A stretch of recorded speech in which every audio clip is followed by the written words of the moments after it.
Good afternoon, everyone. Thank you. Sorry to be late. Are you really? I am sorry to be late. You think I don't want to get on with my day as much as you do? Let me. All right. I'll accept your apology. No, thank you. Let me start with some opening comments. As we mark 2 years this week since Russia's full-scale invasion of Ukraine, the brutality of Putin's regime is increasingly evident both at home and abroad. The weakness and rot at the heart of the system that Putin has built was confirmed not only by Alexei Navalny's death last week, but also by the fact that Russia detained close to 400 people over the weekend just for mourning his passing. The Kremlin has poisoned Navalny, imprisoned him unjustly, kept him in harsh conditions, and denied him medical care. It is the Russian government that is responsible for Navalny's death while in detention. And now, in any other society, in a free democratic society, we would see openness and transparency as his family seeks more information about their beloved son, husband, and father. But of course, in Russia, openness and transparency remain in short supply. We saw further evidence of the Putin regime's brutality and disregard for human life in Advika this weekend, where Ukrainian citizens bravely tried to hold off Putin's illegal invasion while facing rationed ammunition due to dwindling supplies. Unfortunately, Russia made its first notable gains in months. It is now more clear than ever what the stakes are in Ukraine. Without more support from Congress, Ukraine will not be able to replenish its air defenses and ammunition supplies to help protect itself from Russia's aggression. As the White House announced this morning, at President Biden's direction, we will be announcing a major sanctions package on Friday to hold Russia accountable for Navalny's death in prison and for its actions over the course of the vicious and brutal war they have waged in Ukraine for the past 2 years. We also renew our call for Congress to pass the National Security Supplemental Funding Bill, both to enable Ukraine and its people to defend against the ongoing invasion, and also to advance U.S. national security interests. It is critical that Congress act without further delay. With that, Matt. Thanks. Before we get into the what you just talked about, I just want to get what you have to say about the detention of a U.S.-Russian dual national. So with respect to this most recent detention, we are aware of the case. We are seeking consular assistance that has not yet been granted. We're at limit what more we can say because of privacy laws, as I've discussed many times from this podium. And I will just say generally, as I think you are aware, Russia, when it comes to dual citizens of the United States and Russia, or dual citizens of any other country in Russia, Russia does not recognize dual citizenship, considers them to be Russian citizens first and foremost. And so oftentimes we have a difficult time getting consular assistance, but we will pursue it in all matters where a U.S. citizen is detained. Okay. And then on the sanctions, why wait until Friday? It takes time to put these sanctions packages together. Well, it's been 2 years. I mean, it has been the anniversary was coming up. And if you have watched, you have seen us roll out a significant number of sanctions packages over that 2 years. So it's not like we have delayed anything. No. But we are always looking to impose new sanctions as facts justify when we see sanctions evasion or activity moving to new areas, and to tighten our existing sanctions. And we'll have more to say on Friday. Okay. Go ahead, Sean. Or do you want to go upstairs?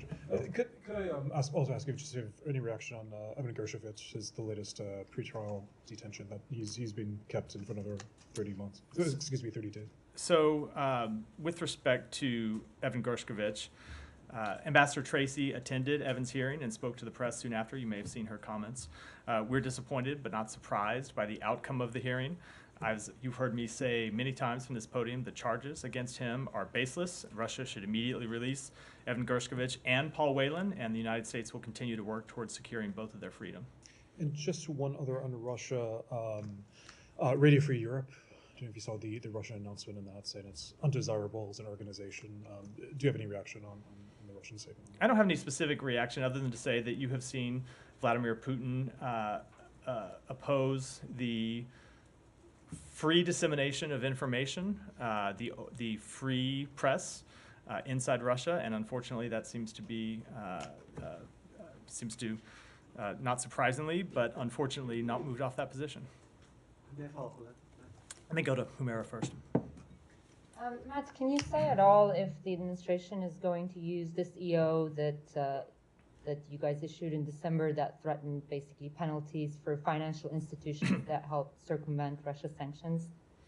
You mean with respect to our announcements that are coming on Friday? I certainly don't want to preview Yes, those. the And I just say in general. The announcements that are coming on Friday on that you Friday guys that have you would made like public me, on Monday. that you would like. It's Tuesday, actually.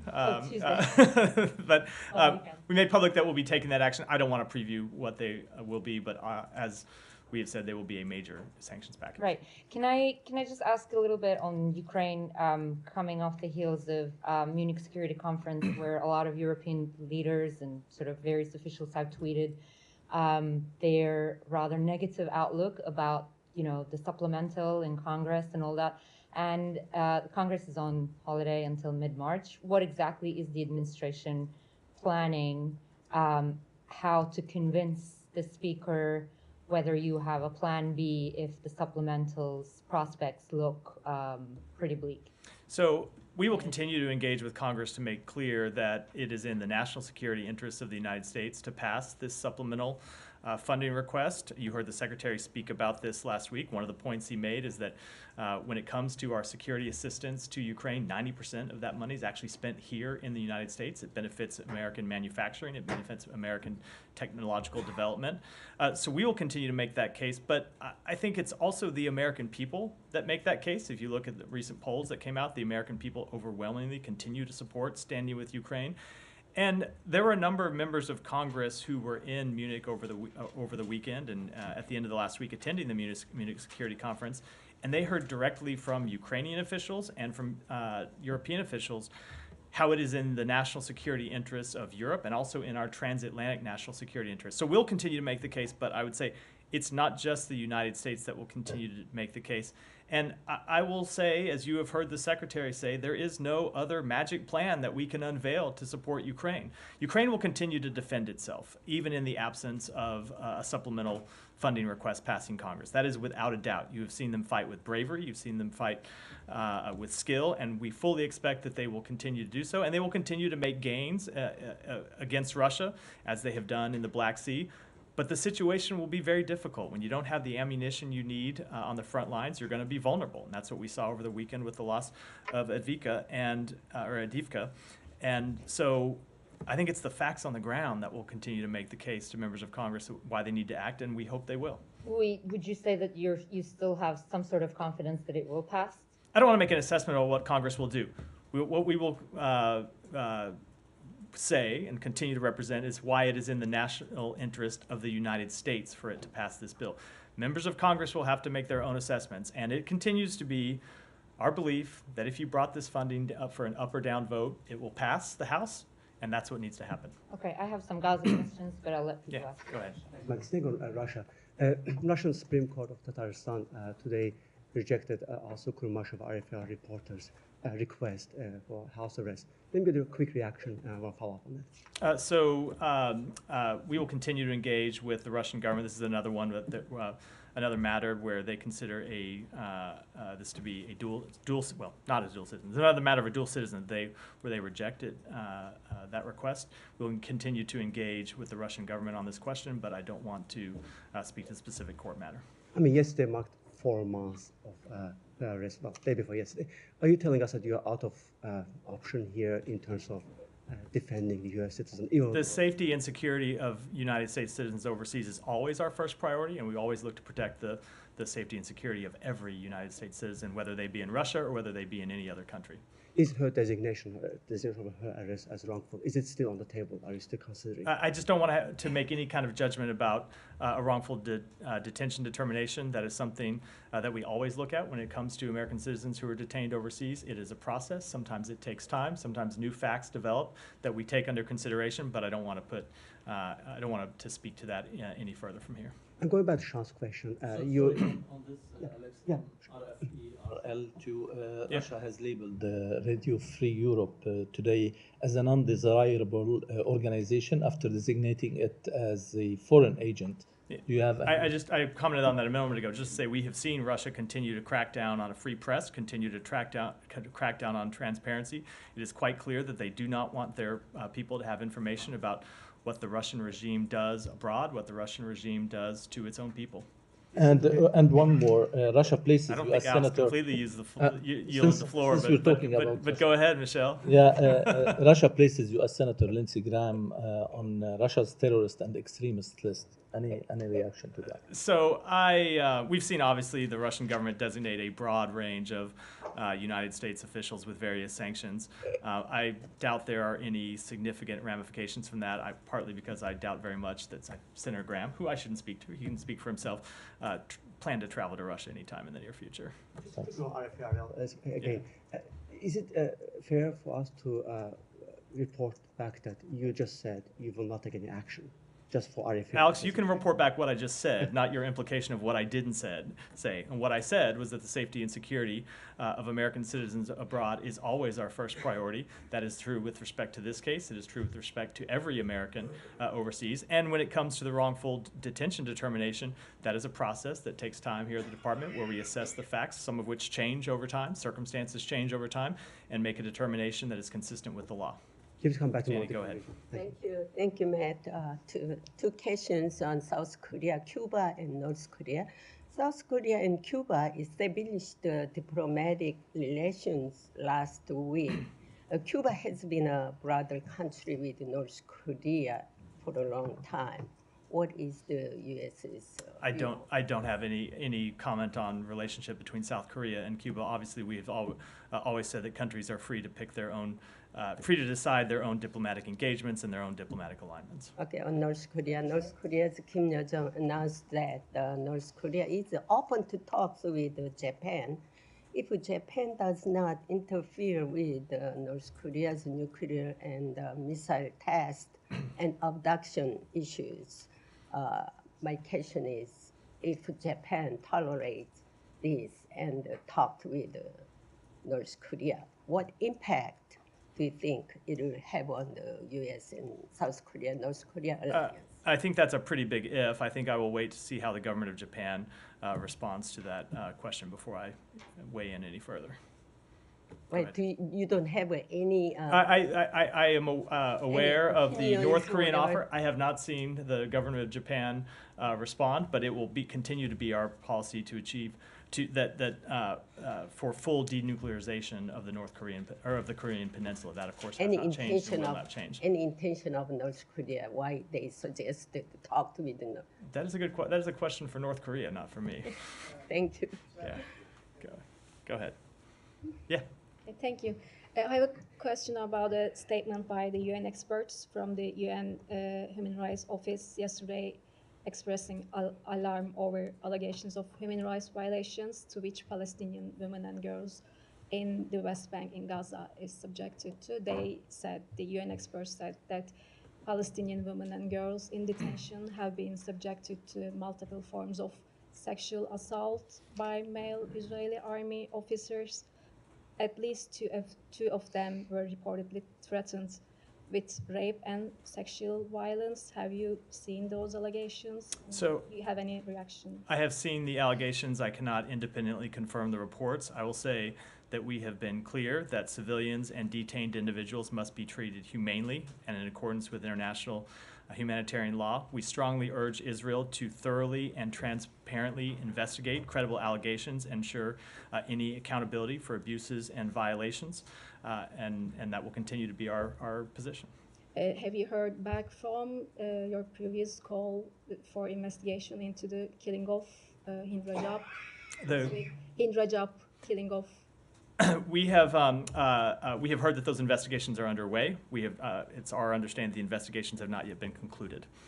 Sorry, can I just ask you, when you said you had no independent confirmation of what the UN experts found? I mean, the underlying I get it, allegations. but did you ever have confirmation of what Hamas allegedly did to Israelis who were women, girls who were There are Israeli medical experts who have testified to that, and that is Right. something we consider credible. Yes. So you consider those instances to be confirmed, but not what the UN. We have seen this argument. report, and we have called for an investigation to confirm whether the allegations are true or not. I get it. And if you're willing to take the word of Israeli, and I'm not saying you shouldn't, but if you're willing to take the word of Israeli medical experts on what happened to the people who were abducted on October 7th, whose word are you willing to take?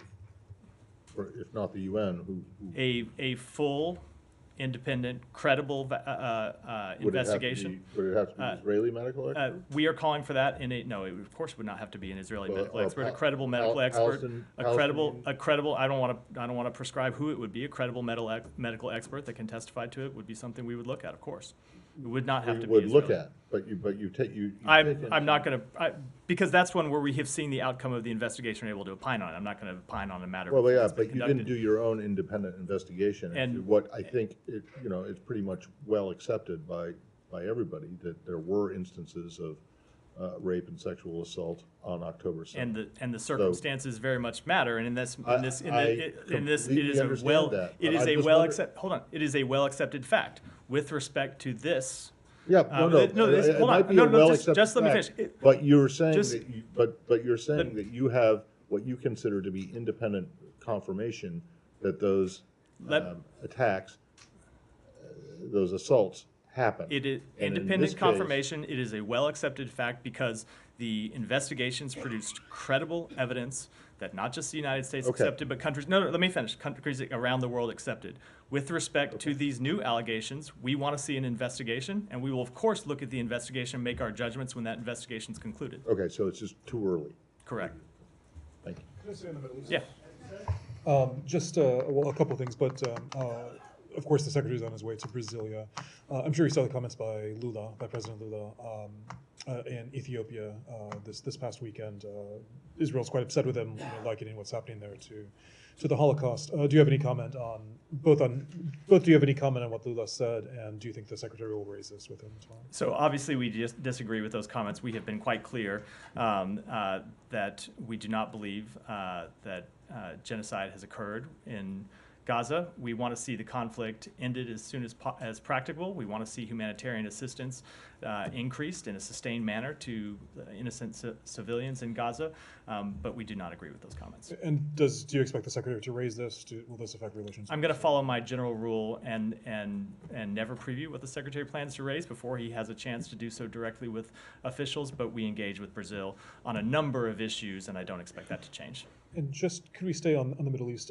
Obviously, there was the veto this morning at the Security Council. I know Ambassador Thomas Greenfield spoke about this at length, but in terms of U.S. engagement with the region, how do you think this affects it? I mean, do you think that a number of Arab states in particular have been calling for a ceasefire? How does this take U.S. diplomacy? So look, when it comes to an immediate ceasefire, this has been a place where we've had a disagreement with a number of countries in the region for some time now. I don't think that's anything that's new, but that has not stopped us from being able to engage constructively about how to bring this conflict to an end, and not just an end, but a durable end in a way that ensures that the violence that we saw on October 7th and the death and destruction that has plagued this region for so long is not continued, and that we can finally find a durable peace agreement. And so despite our differences of opinion about this UN resolution, we continue to engage with Arab countries about finding a way forward and working on some of the issues that we know we will have to deal with when it comes to establishing long-term peace and security in the region. Let me make sure Sean's done before I go. Yeah, go ahead. Yeah. Just on Gaza, the mention of temporary ceasefire, the word ceasefire in the UN resolution, is this change in wording comes after President Biden used this last week? Temporarily, it obviously does. The president made that point last week, and now you've seen the draft resolution that we're working on. But this has been a matter that we have been pursuing for some time, trying to get a temporary ceasefire in exchange for a release of hostages, and something we think is critical to try to achieve and will continue to focus on. Right. Do you think the administration has obviously been under pressure domestically on this and internationally as well? Do you think that the change in president's wording, but the fact that now it's in draft resolution has anything to do with those pressures that it's facing domestically? No, I think it has to do with how we are responding to the situation on the ground and the situation in the region. We are trying to achieve a temporary ceasefire, or you can call it a pause, you can call it whichever name you prefer, to secure the release of hostages. We worked on achieving a humanitarian pause back last year. We're successful in doing it. It didn't go as long as we wanted it to. We got some hostages out. We didn't get all of them out. We are back now trying to get a longer pause, a longer temporary ceasefire, and secure the release not just of some of the hostages, but all of the hostages. And I would say we have made quite clear that we want to see not just a temporary ceasefire, but ultimately an enduring end to the hostilities, and one that ensures that Palestinian civilians are protected, that we get humanitarian assistance to them, and that ultimately the attacks of October 7th cannot be repeated. And that's one of the reasons why you've seen us oppose the resolutions at the UN, not just today, but in the past, because we think just an unconditional ceasefire only benefits Hamas, Hamas is not going to abide by a full temporary ceasefire. They're going to continue to hold hostages. They're going to continue to launch attacks against Israel. They may not do it for a week or so, but they have not forsworn their aims to destroy the state of Israel. And so we've opposed that policy, and we think it's not one that's effective. We think a negotiated agreement that would get a temporary pause, a temporary ceasefire, is ultimately not just the way to release the hostages and alleviate the suffering of the Palestinian people, but to give us a pathway to a more enduring end to hostilities. Right. And you'd like to achieve that pause before Ramadan starts? We would like to achieve that pause yesterday. Right. We would like to achieve it today or tomorrow. We want to achieve Yeah. it as soon as possible. Sure, but how concerned are you that the fighting will continue into Ramadan? Are you doing anything specific about that? I don't want to get ahead of the situation because we are right now in conversations and in negotiations to try to achieve a humanitarian pause. We are still over 2 weeks away from Ramadan. We would like to get that humanitarian pause before Ramadan begins. We'd like to get it before the end of the week, as I said. We'd like to get it as soon as possible. So that's what we're going to continue to try to do. At the same time, we have made clear that Israel should not launch a full military campaign in Rafah unless it has a humanitarian plan that is both credible and realistic and one that they can execute. Have you seen any indications of that humanitarian plan, and what is the United States prepared to do if they go ahead anyway? One has not been presented to us yet. I've seen reports that one is being developed and will be presented to the government of Israel this week. I will let them speak, of course, to that, but one has not been presented to the United States, so I, of course, can't speak to it, and I wouldn't want to deal with any kind of hypothetical situation down the road. Shannon, go ahead. While in Munich, the Secretary raised Russia's pursuit of an anti-satellite capability in meetings with its Chinese and Indian counterparts. Can you say if this is the first time the Secretary has raised such meetings with other countries, and whether he hopes to achieve anything by raising the topic with China and India specifically? I will say that on the sidelines of the Munich Security Conference, he did raise Russia's pursuit of an anti-satellite technology with our allies and partners, but not just our allies and partners, with other countries as well, because as the Secretary made clear, he thinks it's an issue that should be of concern not just to the United States, but to other countries in the world. And I won't speak to the details of those diplomatic engagements, but I would just say generally that when you have an issue like this that we think should be of broad concern not just to the United States, but other countries, we of course would fully expect that they would use their diplomatic engagements to, as we have done, urge that the pursuit of such a technology be abandoned. Can you say if those other countries, did they express concern about the capability as well? I just don't want to speak to private diplomatic engagements. Thank you, Go ahead. sir. Sir, senior Pakistani official admits to helping rig the vote. He claimed that he changed the election results with a margin of 70,000 votes in favor of Nawaz Sharif, and that those seats were actually won by Imran Khan's party's candidates. What are your views? You already talked about the allegations of rigging and fraud. What are your views on this? So I saw that report. Any claims of interference or fraud should be fully and transparently investigated. Excuse me, in accordance with Pakistan's own laws and procedures, and that, of course, includes this claim as well. Sir, a number of Pakistani politicians and media analysts in Pakistan termed these elections most controversial and asking political leadership to respect Imran Khan's party's mandate as the largest group. Would you also like to see the political leadership in Pakistan to respect the PTI's candidate? Again, I don't want to get mandate? in. I'm sorry, I didn't cut you off. What was the last And sentence? I mean, are you also asking the political leadership in Pakistan to respect the PTI's mandate? Again, I don't want to get into an internal Pakistani matter, which I very much believe that the formation of a new government is.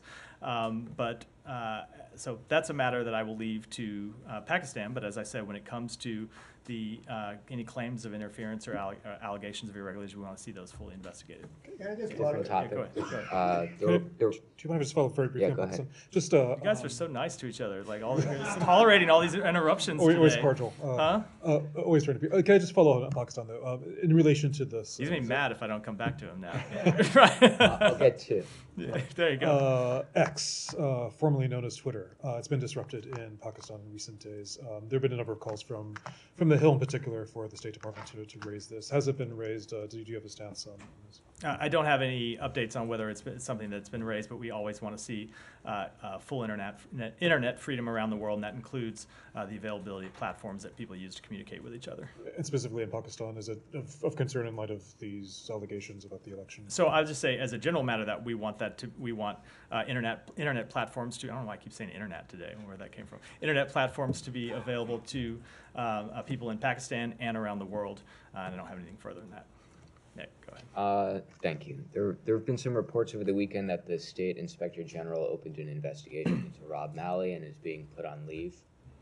Do you have anything you can add to that? So I won't speak on behalf of the Inspector General. As you know, they operate independently, and they should be the ones to decide whether to confirm any investigation or not confirm an investigation. I will say that when it comes to Inspector General investigations, we always comply with those fully, and will continue to do so. And then separately, there's been some criticism of a cable that the Secretary sent a few weeks ago on gender identity to staff, urging staff to use gender-neutral language whenever possible and avoid terms like manpower and ladies and gentlemen.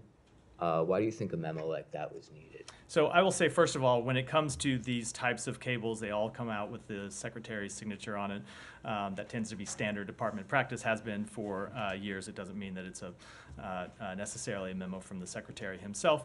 I would say if you look at that memo, as I have done, it's a standard government practice to try to encourage people to be respectful of others and use the terms that with which others are comfortable, and talk to people the way that they would like to be addressed, and nothing more than that. No, actually, let me go back. Alex, it's too late to come back to you. You're right in front, so sometimes I come back, but there are people in the back that need to. So it is not an order. I would like to look at the memo again before, but my understanding of it was a best practices Okay, piece. well, you remember there was a little bit of a kerfuffle some time ago, maybe before you were here, when email.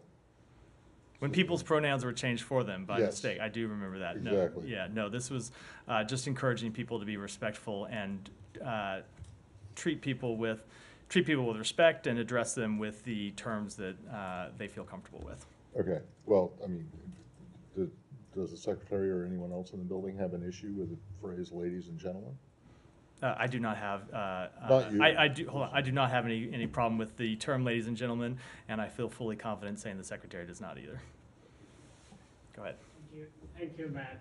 Bangladesh regime people involvement in corruption is an open secret. According to a Bloomberg detailed report yesterday, Safiuজ্জামান Chaudhry, one of the cabinet ministers, is alleged to have built an empire in the UK and USA valued at £200 million sterling, equivalent to 1% of the country's foreign reserve.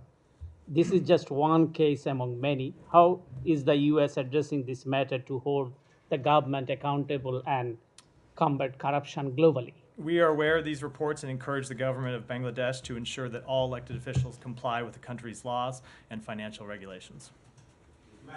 Go ahead. Go. No. The best way to not get called on is to shout out a question while I'm calling on other people. Go ahead. But I will come across to this side of the room in a minute. Thank you, Matt. In light of world pressure on Israel to accept a Palestinian state dividing their land with Hamas and Palestinian Authority terrorist organizations, and for Israel not to enter Rafah in Gaza to destroy Hamas there, what is the State Department's response to Prime Ministers Netanyahu and the Israeli cabinet, as well as the entire Jewish population, who are defending their right to live free from terrorism? And I follow up. We, of course, agree with Israel's right to live free from terrorism. If you've looked at the repeated comments that Secretary Blinken has made, not just here in the United States, but in Israel itself. On his 5 trips to the region, he has made clear that he supports Israel's right to ensure that October 7th can never happen again. And more importantly, he is trying to achieve a resolution of this conflict that will ensure Israel has long-term peace and long-term security, including security, of course, from terrorism.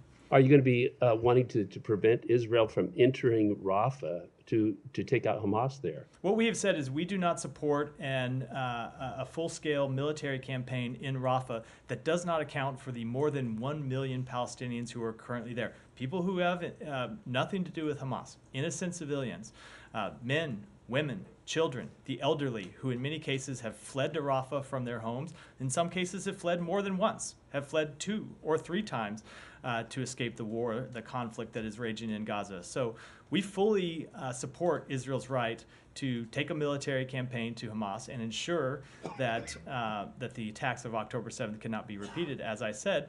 But we also want to see civilians properly accounted for. And right now, we don't believe that there is a way to conduct a military campaign in Rafah without moving some of those civilians and properly accounting for their humanitarian needs. What are the reasons of the State Department for not demanding Hamas immediately release all remaining hostages unconditionally?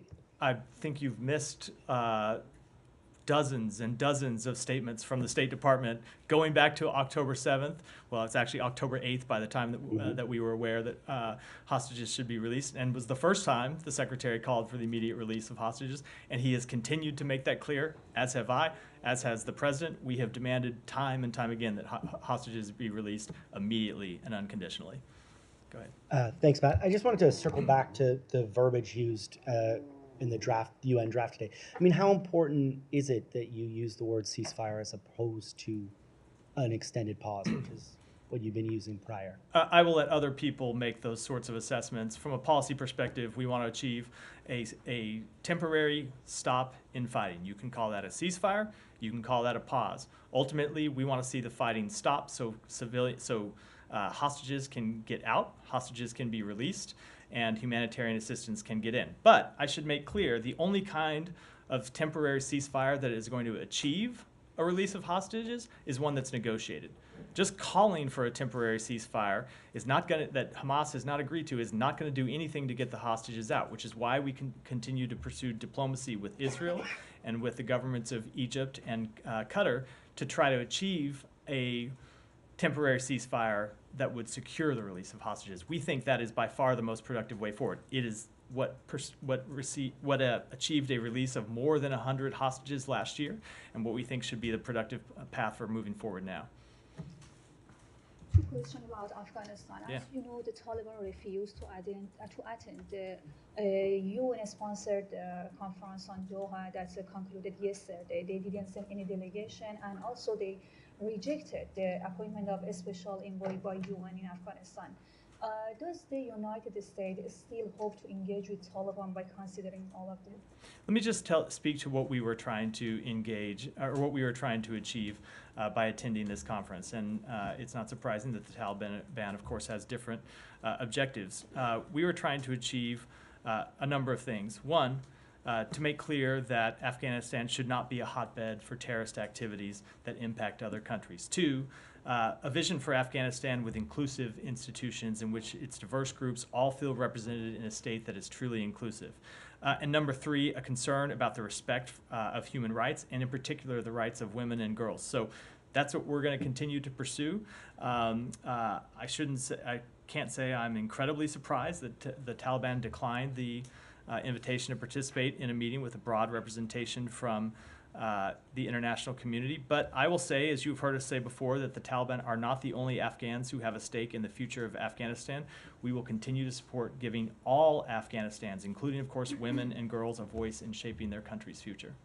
And the Chinese, Russian, and Iranian invited to this meeting, they refused to meet with the Afghan civil society because they were not treated by the Taliban regime. Do you support this idea? And what's your take on that? So I won't speak to the actions of another country, but I will make clear we always find engagement with civil society to be productive. We try to take actions through our diplomacy to empower civil society, and we would certainly encourage every country in the world to pursue that path. Let me go back to. I promised you I'd come to you a minute ago. Go ahead. Me? Yeah. Well, now I call on you. Thank You don't want a question after like jumping in for other people during other people's man. questions. I'll be very impactful. Before I ask you a question, I have to let you know that Assistant Secretary of State Donald Lu was speaking at the Institute of Peace in Washington, D.C. last week. He said that the situation in Burma was not getting better, and what worried him was that the refugee crisis and security problem it was creating for Bangladesh and potentially for India could get deeper in coming days. Quote, it is something we have to watch out for and enable our partners in the region, in this case Bangladesh and India, to cope with those stresses without it boiling over the instability in their countries as well, cross-border instability. What is your opinion on that? Thank you. I think it was a well-crafted, well-delivered speech, and I don't have anything to add to it. Go ahead. Thank you.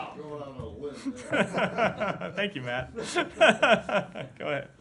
Oh, yeah. Yeah, thanks. I have two questions. The Houthis have escalated their attacks on ships in the Red Sea during the weekend. One of the attacks targeted or damaged a ship and forced its crew to abandon it. How do you view this escalation, and how the U.S. will react? So, obviously, we continue to condemn the reported reckless and indiscriminate attacks on civilian cargo ships by the Houthis, not just those that were reported to have occurred over the weekend, but all those that have been occurring for the past number of weeks. But I just want to mention something specific about one of these attacks this weekend, the attack on the Sea Champion. That ship was bringing corn and other food supplies to the Yemeni people in Aden. These were supplies for the Yemeni people. Have nothing to do with Israel, have nothing to do with the conflict in Gaza. That, of course, is what the Houthis have claimed their attacks on civilian ships are trying to impact. This was a reckless attack on a ship delivering humanitarian assistance to the Yemeni people. And I think it was another sign that the Houthis continue to demonstrate disregard, not just for international shipping, not just for supplies that are going to benefit civilians all around the world, in many cases far from the region, but ultimately for their own people. It was a dangerous attack, and the fact that they're launching these just kind of wanton, indiscriminate attacks, even when they hurt their own people and hurt the provision of supplies to their own people, shows just how reckless their actions have been. And on Lebanon, how do you view the escalation of military operations between Israel and Hezbollah? Will the U.S. participate in two conferences that will be held in France and Rome to help increase the Lebanese army capabilities to implement the UN Security Council Resolution 1701? So we continue to be concerned about the risk of escalation and continue to be concerned about the risk of the conflict widening. And we continue to work to achieve a diplomatic path forward that resolves the legitimate concerns of the government of Israel and the legitimate concerns of Israeli people who don't want to move back to the north because they feel that their houses continue to be threatened, their communities continue to be threatened by attacks from Hezbollah. So we're continuing to pursue that diplomatic resolution as it pertains to these two conferences, or I think maybe in one of the cases, potential conferences. I don't have anything to add about possible U.S. participation. Let me go back here. Thank you so much. I have two questions. One for the irregularities in Pakistan election. From the last Monday briefing, you have mentioned that United States raised privately and publicly the irregularities matter with Pakistani officials, but Ministry of Foreign Affairs Islamabad just in last briefing said they are not aware of any bilateral messaging that has taken place post elections. Meanwhile, what we observed that the US ambassador in Pakistan just after 2 days of election held a meeting with former Foreign Minister of Pakistan. So do United States directed its mission in Pakistan to have engagements with the officials or the politicians? Secondly, I want to ask regarding the efforts for United States for the Israel-Saudi normalization. Let me before we get in, let me answer the question you asked, which is I'm not going to talk to private diplomatic engagements, but we have made clear that we want to see any claims of any irregularities or claimed irregularities for fully investigated. Go ahead. So the October 7th is considered as big damage for diplomatic efforts by US in Saudi-Israeli normalization process. So MBS, the Crown Prince demanded two-state solution, and he also looking for a timeline from US. So Netanyahu is not like bothering this two-state solution, this condition. So what is the time frame after the post-Gaza war? What will be the damage repair by the US to repair this, as number of Arab nations have reservations on this? So I don't want to speak to any timetable, but I will say, as again, you have heard the Secretary say, we continue to work on the establishment of an independent Palestinian state, which we believe doesn't just benefit the Palestinian people, but would benefit the Israeli people and would benefit the entire region. That is something we have heard from a number of Arab partners in the region, including, of course, the government of Saudi Arabia. And one of the things that the Secretary discussed directly with the Crown Prince and heard directly from the Crown Prince was that Saudi Arabia was not prepared to pursue normalization, or was not prepared to agree to normalization, I should say, without the establishment of an independent Palestinian state. Go ahead. Can I just raise the extradition hearing of Julian Assange, which has taken place at the High Court in London today, and his lawyers have repeated an allegation saying that there is evidence that a plan was discussed to either kill or kidnap Assange while he was in the Ecuadorian embassy in London. Mark Summers, KC, Assange's lawyer, saying senior CIA officials requested plans. The president himself, that's President Trump, requested on being provided with options on how to do it, and sketches were drawn up. Is there any comment? No, I am not going to comment on an ongoing extradition matter.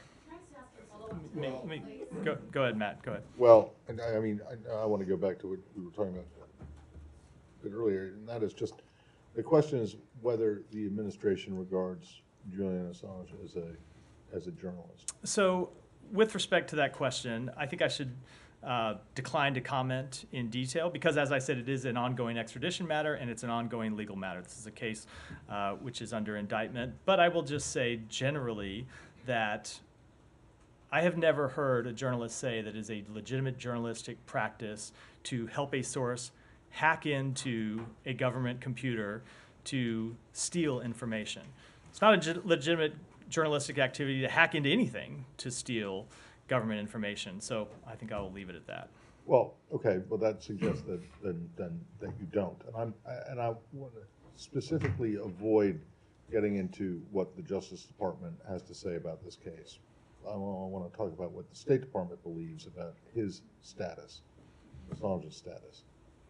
Because you guys are self-proclaimed champions of independent free press. You are all the time saying journalism is not a crime and this kind of thing. So if you believe that what Julian Assange has been doing or did is journalism, I don't see how you can, I don't see how that squares with. So, and if you don't, are you saying from your comment just now that you don't regard him as a journalist because he accepted or allowed or helped someone hack into computers? Is that so? Again, I'm at a limit to what I can say about an ongoing legal matter that is under indictment. I remember from my days as the Department of Justice spokesperson that it was exactly, which I think has probably colored your personal. Let me just finish this answer. That it's not appropriate for government officials to speak at length about matters that remain under indictment. We support an independent free press in the United States. We support an independent free press around the world. We feel that an independent free press not just benefits the people of the United States, it benefits those of us in government by making us work harder, by making us be ready to explain what we're doing, by making us think through the decisions that we are making and make sure that they fully represent the best interests of the American people. And we think that same process holds true everywhere in the world, and that's why you see dictators and autocrats and others crack down on an independent free press. At the same time, helping someone hack into, which is a crime. Hacking is a crime, right? Helping someone hack into a government network or a private network for that regard is not something I think any journalist considers to be a legitimate journalism activity. Okay, well, do you not think then that what was published as a result of the hacks into the government database, especially as it relates to State Department cables, which are many thousands of them, and that were then published by an independent free press. You don't see a problem here with I think with the prosecution or attempted prosecution, the indictment, and your stated view that you think that this kind of activity should be protected. Again, if you look at the conduct that is alleged in the indictment, when it comes to helping someone hack into a government network, that is a very different type of activity. But publishing it is not. I am not going to get into the ongoing details of what is probably gone too far already in discussing this case.